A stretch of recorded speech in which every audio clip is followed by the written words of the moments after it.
Hello सांग मैंने केमिति अच्छे समस्ते आशा करछि आपण माने समस्ते भलरे थिबे। तो चलंतु डेरी न करी वीडियो को स्टार्ट करनेबा। आज सुभद्रा योजना विषय जो अपडेट अछि मु आपण मानकु ए वीडियो रे कहि देबी। हेलो सांग माने तो चलंतु वीडियो को डेरी न करी वीडियो को स्टार्ट करनेबा।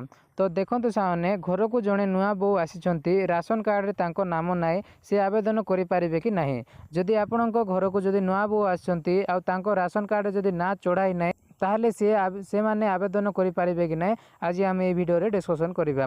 जदि तांको परिवार आय 2,50,000 कम थाए तेबे नुआ बहु सुभद्रा योजना रे आवेदन करि पारिबे। जदि तुम घरे जदि नुआ बहुटी आछंती जदि तांको परिवार वार्षिक आय 2,50,000 कम थाए तेबे से सुभद्रा योजना रे आवेदन करिबा पई योग्य अटंती। तो यही थिला सांग माने आजिरो किछि अपडेट। आमे माने नुआ नुआ योजना आ नुआ नुआ अपडेट विषय रे आपण मानकु ए वीडियो रे आपण मानकु कहबो। तो सांग माने भूलंतु नाही चैनल टी को सब्सक्राइब करंतु आ बेल आइकन टी के दबाई देंतु जा द्वारा कि आमे माने जे कोनोसी वीडियो भी पोस्ट करबो सर्वप्रथमे आपणक पाखकु आसी पारिबो।